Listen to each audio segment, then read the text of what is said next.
not only women's safety, on several aspects. If you could see that, for several years, Tamil Nadu is one of the developed states. So we are not disputing that. But at the same time, now what is the situation? The crime against women are increased. So it is not that as if that I am saying that.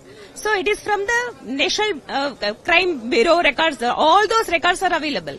So it is not only the crime against women are increasing, even the crime against the scheduled communities are getting increased. It is not that BJP is saying. Some of the alliance parties are alleging that. Then what is the answer for it? Simply they are brushing aside, saying that no, it's all political statement. See, we are believing in democracy, we are believing in dialogue, and we are believing in putting forth our points inside the assembly by saying that these are all the aspects that Tamil Nadu has a lot of potential to grow it. But because of your administration, how it is, going below, this is what our concern we are expressing. It's a 1,000 crore scheme. Yeah.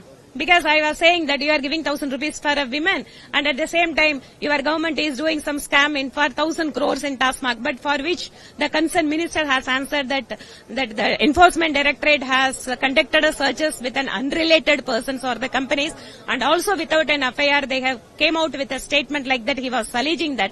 I hope that the enforcement directorate, they would come up with all those things that has been raised by the minister, and it is completely a legal battle. And we are, as a political party, we are picking up the issues.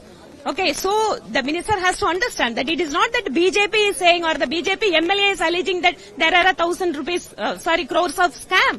The statement has been given by the enforcement directorate. So this is what we have, I spoke inside the assembly about it.